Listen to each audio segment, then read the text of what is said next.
Consulta, la primera del año, venturosamente aquí de nuevo con nosotros el doctor Héctor Frisby para continuar enriqueciendo nuestra cultura en la salud, nuestro cuidado. Ya sabemos que es responsabilidad individual, pero pues el doctor nos ayuda muchísimo en el conocimiento y la responsabilidad que tenemos también cada uno de nosotros en el cuidar nuestra salud, o en al menos enfrentarse a ver qué consecuencias vamos a tener por ciertos hábitos que tenemos, ¿no? ya si conocemos las consecuencias de, pues, de fumar si nos gusta, o de beber, o de no hacer ejercicio, bueno, cuando menos ya sabemos que no nos extrañe lo que va a poder eventualmente suceder con nuestros respectivos cuerpos. Hoy nos va a tocar un tema que le decía yo al principio, pues no es para el entendimiento del común de los mortales, sí para un especialista como él, que afortunadamente nos hace la traducción para que nosotros podamos entender más de todo esto. Farmacogenética. ¿Cómo estás, mi querido doctor? Bienvenido, feliz año, muy agradecidos nuevamente de que estés aquí en este 2019, prestándonos todos tus conocimientos, compartiéndonos todos tus conocimientos y ayudándonos a, pues, a proteger nuestra salud y la de nuestro entorno. Un abrazo, querido doctor, para ti y tu familia. ¿Cómo estás? Bienvenido. Muy bien, muy bien. Primero un saludo a todos, feliz año, que se le estén pasando muy bien, un año con mucha salud, con trabajo, y ya lo demás, bueno, pues ya lo demás es lo de menos, ya está en nuestras manos hacer que nuestra vida sea exitosa, nada más siendo honestos, trabajando y llevando una vida saludable. Eso, me quedo. Les comentaba creo que me metí hace un par de días al chat, que tuve oportunidad, tuve un rato libre, me metí a ver el noticiero. Ajá. Casi siempre lo veo en demand, pero ese día lo pude ver, en vivo. En el en vivo. Les comentaba, vamos a platicar de algo que se llama farmacogenética. Es una, no sé si se acuerdan que les platiqué que estoy, además de mis actividades clínicas, que vengo aquí a esta clínica a ver gente de bajos recursos, habitualmente son inmigrantes mexicanos, en diferentes calidades migratorias, y esto me gusta ver este tipo de población. Además, yo estoy haciendo un doctorado en salud pública, y la parte de salud pública que me interesa es cómo se va a utilizar la genética, cómo la genética va a cambiar la medicina en el futuro. Entonces hay tres partes y los vamos a ir platicando. Uno es las drogas por diseño genético, la otra es la identificación de mutaciones genéticas con las cuales nacemos, que pueden predisponer que nos dé cáncer, y es tan importante como brevemente les comento. Por ejemplo, una persona normal a lo largo de su vida tiene un riesgo aproximado de 4% de tener cáncer de estómago. Entonces la verdad es que no es tan alto, es muy bajo el porcentaje, pero si identificamos que esa persona tiene una mutación genética bien identificada, son 3 mutaciones genéticas, cualquiera de esas 3, si esa persona tiene cualquiera de estas 3 mutaciones, la posibilidad de que tenga cáncer de estómago se sube hasta el 88%, eso es prácticamente seguro que le va a dar cáncer de estómago. Y esto hace que nosotros, bueno, pues tengamos que hacer un protocolo de seguimiento, o sea, tendríamos que hacer una endoscopía cada 3 años, en fin, porque no podemos evitar que le dé cáncer, pero sí lo vamos a encontrar de un tamaño tan pequeño que le quitamos ese pedacito de cáncer y el paciente ya no se muere de cáncer de estómago. Entonces se puede hacer eso con cáncer de estómago, con cáncer de páncreas, con cáncer de próstata, con cáncer de mama, con cáncer de ovario, con cáncer de colon, con algunos tipos de, se llama squamous cell carcinoma, ¿no? Cáncer celular, vasocelular, en fin, hay muchos tipos de cánceres que se pueden hacer estas pruebas. Entonces esto va a ser una rutina en la medicina del futuro. Incluso yo creo que este tipo de pruebas para cáncer se van a hacer como el plan de vacunación, va a ser algo obligatorio y se obtiene a través de una muestra de saliva. El paciente escupe en un tubo de ensayo de esos de laboratorio, y a partir de ahí se toma la información genética y ya se determina si el paciente tiene mutaciones. Esa es la segunda parte. Y la tercera parte de la que me interesa estudiar, y es en donde me he estado enfocando en mi estudio, es algo que se llama farmacogenética. Es la manera en la que nosotros, se los voy a explicar como se los explico a la mayoría de mis pacientes. El laboratorio principal en el cual los medicamentos se inactivan o se activan en el cuerpo está en el hígado. El hígado es un centro de activación o inactivación de medicamentos. El sistema más importante que se dedica a inactivar o a desactivarlos o a activar los medicamentos se llama el sistema de citocromo P450. Es un nombre muy raro que probablemente algunas personas lo han oído. Se abrevia CYP450. Y ese es una familia muy grande. Esa es una familia de enzimas. Una enzima no es otra cosa más que una sustancia que toma algo y lo convierte en otra cosa. Eso es una enzima.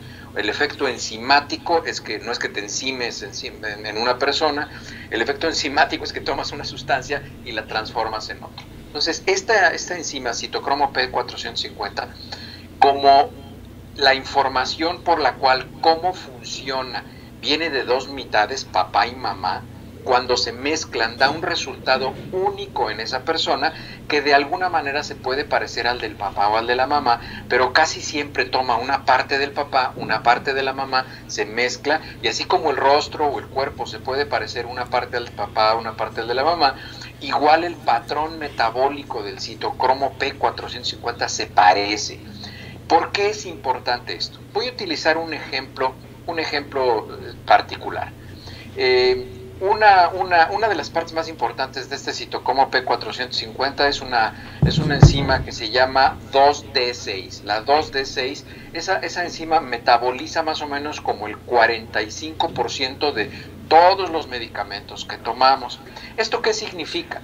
Que yo me tomo un medicamento para la depresión o un medicamento para cardiológico, para aumentar el rendimiento de mi corazón, o un medicamento para el dolor. Entonces pueden pasar dos cosas. Esta enzima toma la sustancia original y la convierte en la sustancia activa. Esa sustancia activa da la vuelta en nuestro organismo y cuando llega al hígado otra vez, muchas veces esta enzima lo que hace es que convierte la sustancia original en una parte activa y otra parte la deja como está, y entonces en la segunda vuelta esa parte que está como la original la va a convertir en la parte activa. Les voy a poner un ejemplo práctico para que probablemente sea más claro. Si yo les doy una sustancia que para el dolor que se llama oxicodona, que es el Percocet, que es a lo que mucha gente aquí en Estados Unidos se hace adicto, yo les doy una tableta de oxicodona. La oxicodona no es una sustancia activa. La sustancia activa de la oxicodona se llama oximorfona. Entonces pasa por el hígado, la activa, y entonces ya está la sustancia activa, pasa por el riñón la oximorfona, como es una sustancia activa, la saca por la orina. Entonces yo le hago una prueba de orina a ese paciente e identifico que el paciente tiene oximorfona, bueno, pues porque se está metabolizando. Ahora, esta enzima se puede clasificar de tres maneras. Puede ser normal, puede ser poco funcionante o puede ser ultra funcionante. Si es ultra funcionante, lo que va a suceder es que el efecto va a ser muy rápido, muy grande, pero se va a hacer muy corto. Si la enzima funciona normal, pues bueno, vamos a esperar el efecto que nosotros planeamos con ese medicamento. Si la enzima es poco funcionante, lo que va a suceder es que el paciente toma la medicina, ustedes se toman una pastilla y nunca se llega a transformar en la sustancia activa para que les haga efecto en su organismo, entonces nunca van a tener efecto. Entonces, si se toman una pastilla, hay mucha gente que dice, es que esa pastilla a mí no me hace. Y puede ser cierto que esa persona, el medicamento no le haga efecto, porque su cuerpo no lo está transformando en la parte activa, que además es una parte que se va a desechar. Entonces se va a juntar el efecto de esa medicina, y entonces como la persona se va a tomar 3, 4, 5 más pastillas, el problema está en que los efectos secundarios del medicamento sí se van a presentar, pero no el efecto de tratamiento para la enfermedad que estábamos esperando. Entonces hay pruebas muy sencillas, exactamente igual se hace o con un cotonete de estos muy largos, como con lo que se limpian los oídos, se toman unas muestras de la parte interna de la boca, o igual se puede dar un frasquito de estos chiquitos de enjuague bucal, el paciente se lo pone en la boca se enjuaga y escupe en el tubito de ensayo y eso se manda al laboratorio. Entonces ya estudiamos a ver cómo están esas enzimas y solamente estudiamos las que nos interesan, porque las enzimas pues, son unas cantidades que exceden los miles. Entonces solamente estudiamos las enzimas que a nosotros nos interesa estudiar con base en el catálogo de medicinas que ese paciente está tomando. Entonces la farmacogenética va a ser algo que en el futuro va a estar obligado el médico a hacer para dos cosas. Uno, para disminuir la posibilidad de efectos secundarios, para optimizar los efectos del tratamiento y para reducir los costos, porque probablemente, vamos a decir, tú para bajar la presión necesites 100 miligramos de un medicamento y yo necesite solamente 70, o probablemente haya medicamentos que tú no puedas tomar, o por la manera en la que se metaboliza ese medicamento junto con el otro medicamento se incrementan los efectos tóxicos. Entonces por eso hay pacientes que están tomando una medicina, toman otra medicina y cuando se juntan esas dos medicinas el paciente empieza a tener efectos secundarios que nosotros no esperábamos que tuviera, porque bueno, pues nunca las habían tomado juntas esas dos medicinas. Claro. Entonces la farmacogenética lo único que nos dice es cómo ese paciente va a metabolizar esa medicina. ¿Cuáles son los riesgos de no hacerlo? Los riesgos de no hacerlo es que vamos a seguir en el terreno de ensayo-error. Te doy una medicina, yo veo si funciona y si no funciona te la cambio. Pero el problema está en que vemos casos, por ejemplo, aquí en Estados Unidos hubo un caso muy sonado de un niño que le dieron un jarabe para la tos que un derivado de la morfina.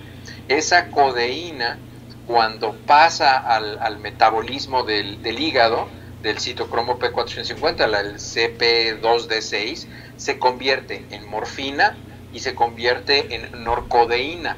Esas sustancias lo que hacen es que van al centro respiratorio en nuestro cerebro y disminuyen el reflejo respiratorio. Nosotros cuando nos sube el nivel de CO2 en la sangre, nuestro cerebro dispara el reflejo para respirar. La respiración puede ser voluntaria o involuntaria. Nosotros podemos controlar la respiración o la respiración se presenta de manera espontánea. La parte espontánea de la respiración se inhibe con este tipo de sustancia, con la codeína. Por eso es que quita la tos, porque quita el reflejo de la tos, porque inhibe el centro respiratorio en el sistema nervioso central. Ese es el mecanismo de acción.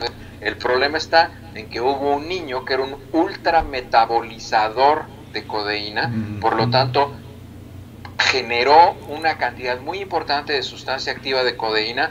La mamá o el papá le dieron su jarabito, lo mandaron a la cama a dormir y en la mañana cuando fueron el niño estaba muerto porque el niño dejó de respirar de manera involuntaria. Entonces, ¿y por qué? Pues por el efecto del medicamento. Se hicieron los estudios forenses y se identificó que lo que pasaba es que el niño era un ultrametabolizador de la enzima citocromo C2D6, pero eso no lo sabemos hasta que no tenemos el efecto secundario. Pero si nosotros hacemos una prueba de, vamos a decir, yo le tengo que recetar a un paciente una sustancia como esa, o un antidepresivo, un medicamento cardiológico, que son las dos áreas que más utilizan la farmacogenética, la psiquiatría y la cardiología. Si yo le hago una prueba a un paciente, yo voy a identificar, ¿sabes qué? Esa medicina que yo te estoy mandando, necesito que te hagas la prueba de farmacogenética para saber cómo tu cuerpo va a metabolizar ese medicamento. Entonces, ya que identifico de qué manera ese paciente, entonces yo ya estoy más confiado de que el paciente no va a tener efectos secundarios y todo este tipo de cosas. Son trajes a la medida, ¿no, doctor? Por así decirlo, un traje a la medida para el paciente con la, ¿no?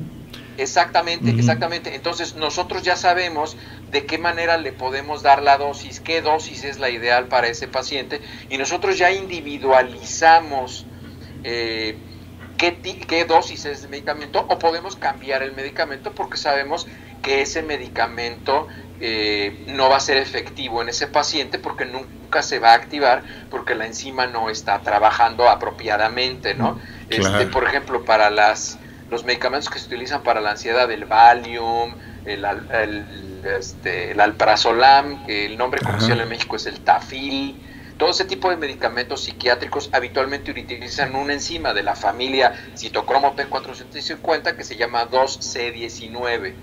Entonces, hay que saber cómo funcionan cada una de esas enzimas para poder decidir cuál es el medicamento que le vamos a mandar a ese paciente y que actúe de manera óptima. Por eso les digo, ya en el futuro, esto se va a hacer de manera automática. Cuando yo tengo un paciente que necesita un antidepresivo y necesito mandárselo y yo sé que está metabolizado por esta enzima, yo le digo, ¿sabes qué? Necesito que te hagas una prueba de farmacogenética para saber cómo está esta enzima, para saber si no te vas a intoxicar, si no vas a tener una larga lista de efectos secundarios, si el medicamento va a ser efectivo y en qué dosis te lo tengo que dar. Incluso entonces, serviría, Doc, para los casos de alergias a ciertos medicamentos, también para eso, o medios de contraste, que entiendo que también hay pacientes, ¿no?, que luego tienen reacciones adversas a medios de contraste. Esas son alergias, son diferentes. Las alergias sí, desafortunadamente, la única manera que tenemos de saberlo es cuando el paciente se expone. O sea, todas las sustancias extrañas que entran a nuestro cuerpo son conocidas como antígenos y nuestro cuerpo va a generar anticuerpos. El problema es que, por ejemplo, en los pacientes que generan una alergia, la reacción del organismo ante un antígeno, ante una sustancia extraña, es tan exagerado que lo que mata al paciente no es la sustancia. O sea, lo que mata a un paciente no es la penicilina o cualquier otra sustancia que genere la alergia. Lo que mata al paciente es la reacción del paciente, la reacción de la inmunidad inmediata en el paciente. Empiezan a generarse una serie de sustancias vasoactivas, se llama vasoactivas, porque lo que hacen es que habitualmente causan que los vasos sanguíneos se hagan chiquitos o se hagan grandotes. Por eso es que se llaman sustancias vasoactivas. Es lo que se llama choque anafiláctico, doctor, ¿sí? Exactamente. El choque anafiláctico es un tipo de choque. El choque o el estado de shock, por definición, es una disminución en la cantidad de sangre que nos llega al cuerpo. En términos médicos es una disminución, es una hipoperfusión celular generalizada. Ese es el término médico, pero lo que significa esto es que el estado de choque logra que se contraigan tanto los vasos sanguíneos que no llegue la sangre a partes vitales como el cerebro, el riñón, el corazón y otras partes del organismo, y el paciente se encuentra en una circunstancia muy grave. Entonces, o hay una vasodilatación también en algunos pacientes o en algunos casos. Entonces, todos estos casos son diferentes a un paciente que no activa el medicamento. Realmente cuando se activa de más un medicamento no es una alergia, es una sobredosis. Es una paciente que está teniendo una dosis por arriba de lo que nosotros esperamos para que el paciente tenga el efecto del tratamiento deseado.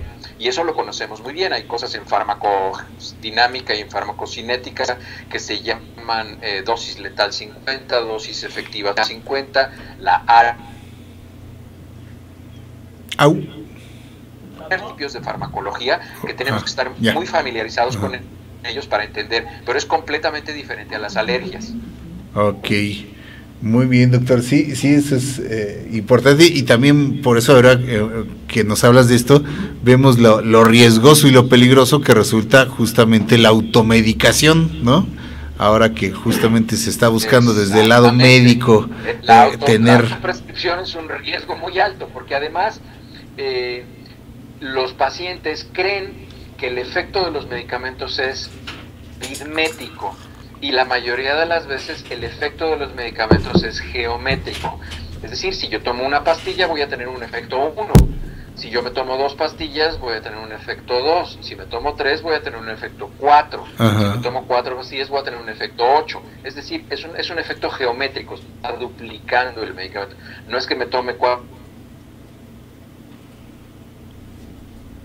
Es un efecto 8. Y si se pasa el efecto 8 no es otra cosa más que el 800% del valor 1, que es el efecto que nosotros esperábamos en ese paciente. Wow, no, pues eso está, hasta matemática hay que echarle ahí, doctor. Decían, o como en el caso, recuerdo que me comentaba una pediatra, en el caso, por ejemplo, para medicar a los bebés, ¿no? Que justamente es en relación del peso, ¿no? A diferencia de los adultos que más o menos ya son dosis estandarizadas, y en el caso de los bebés, por ejemplo, sí tiene que ver la relación ahí del peso del paciente, ¿no? Que es crucial incluso la razón de esto es porque la actividad del sistema enzimático en el hígado del citocromo P450 ese distribuye el medicamento en base a cuántos litros se va a diluir el medicamento. La superficie de difusión del medicamento se calcula en litros, entonces el niño por peso tiene ciertos litros de sangre. Cuando nosotros llegamos a más o menos a 50 o 60 litros de sangre, ¿qué es cuando se llegan a 50 o 60 kilos de peso?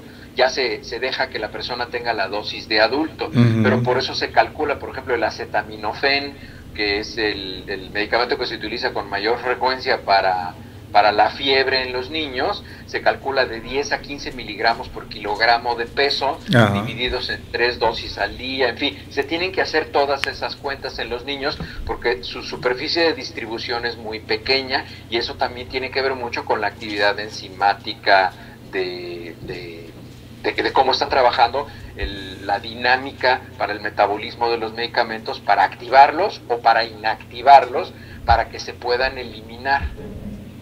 Qué bárbaro, mi doc. No, pues eres un gran científico, más allá de ser un gran médico, porque entrarle esto realmente hay que machacarle bastante, y de ahí el interés que tienen ustedes en su profesión de tener que seguir prácticamente estudiando toda su vida por los avances científicos que se dan en relación a esta materia de la farmacología, que es pues parte esencial para ustedes como médicos que tienen que recetar medicamentos y que tienen que estar al día con todo esto que se va actualizando, se va renovando, y todo esto redunda desde luego en beneficios para nuestra salud, pero que tienen ustedes esa gran responsabilidad como médicos de estar actualizados en este sentido, doctor. Y también en cuanto a la farmacología en sí misma, que va mutando y que va encontrando como antes medicamentos que eran considerados muy buenos, después se comprueba que tenían efectos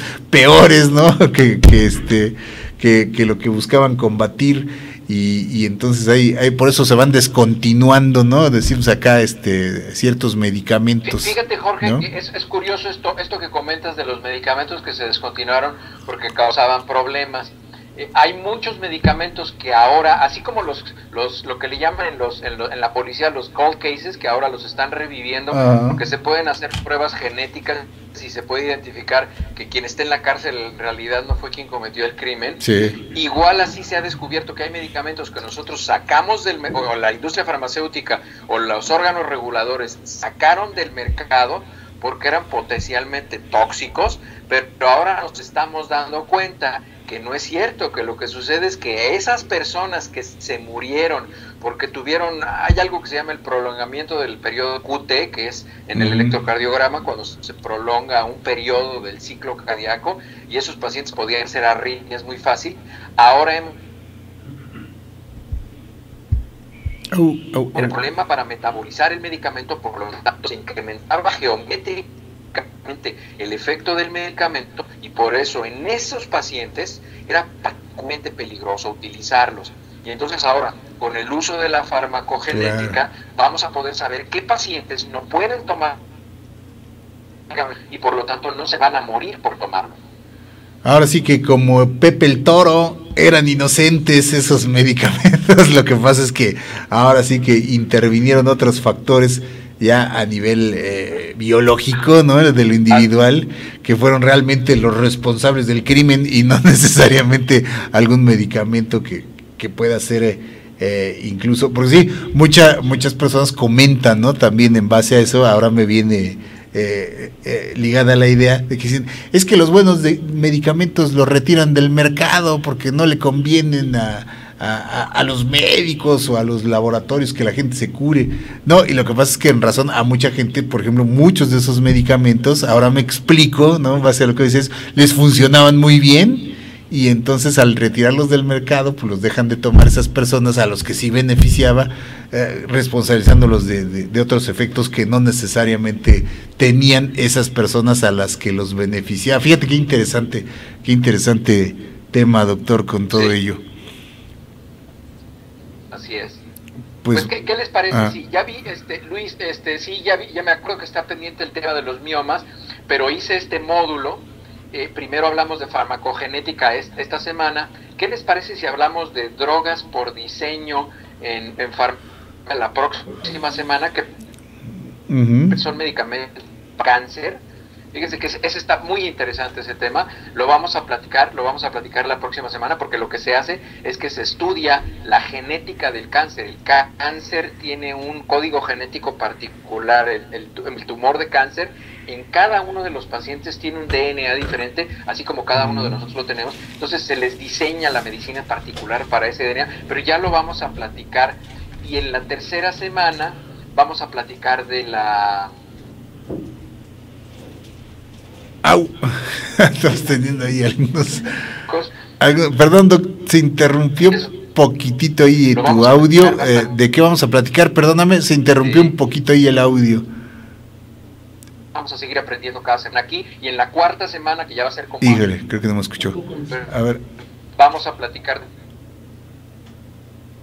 Híjole, te estoy perdiendo un poquito el audio para mantener el suspenso, así que no se pierdan las siguientes consultas con el doctor Frisby. Perdón, mi doc, ya se me congeló, ahora sí, en definitiva. Mi doc, perdón, a ver, se me congeló un poquito tu audio primero y después tu imagen con los temas que nos enlistabas. Entonces decías la próxima consulta, droga por diseño, ¿no? Si no me equivoco, si alcanzamos a escuchar bien, y en las que seguiremos desarrollando el tema. Tenemos volviendo a reconectar, dice aquí. Ay, caray, mi doc. Pero bueno, afortunadamente parece que es de origen aquí el corte. No sé si tú me escuchas, mi doc, pero bueno, ahí está ya, creo. A ver... Nada más que no te escucho, mi doc. ¿Me escuchas tú? Aquí estoy, sí, yo sí los escucho. Ahí está ya. Ya se restableció. Bueno, lo bueno es que la consulta de hoy se desarrolló sin problema, hasta ahorita que estamos teniendo este problema de conexión ya al final. Drogas por diseño, el tema de la siguiente, y de ahí para el real. El tema de la siguiente, vamos a platicar de las drogas por diseño, que habitualmente se están utilizando ahorita. Hay un laboratorio que se llama Novartis, es el laboratorio que está más avanzado en estos medicamentos. Se hacen los medicamentos por diseño dependiendo del código genético del tumor al que están tratando. Se trata en pacientes con cáncer. Es muy, muy interesante, y probablemente en el futuro así vaya a ser. Incluso yo creo que los laboratorios lo que van a hacer es que van a hacer a esos pacientes que se toman un puñito con 9 cápsulas en la mano, 9 tabletas, todo lo van a poner en una sola tableta, y se lo van a tomar los pacientes todo junto en la mañana en una sola tableta, en la dosis, en la forma adecuada para el paciente. En fin, esa es la otra parte. Y la tercera práctica que vamos a tener va a ser respecto a las mutaciones genéticas relacionadas con cánceres bien identificados, como se los platicaba al principio. Eso es algo muy interesante que se hizo muy famoso a partir de que esta señora Angelina Jolie se hizo la prueba del BRCA1 y BRCA2, le salió positivo, y entonces decidió hacer algunas cosas con su cuerpo para prácticamente eliminar el riesgo de cáncer. Sí. Y en la siguiente vamos a platicar acerca de los miomas, que son los tumores benignos del útero, que me lo ha estado preguntando Luis Mendoza, me lo ha estado preguntando desde hace mucho tiempo y le he fallado, pero ya lo vamos a presentar y lo platicamos con muchísimo gusto, y entonces ya tenemos los temas para las siguientes 4 semanas.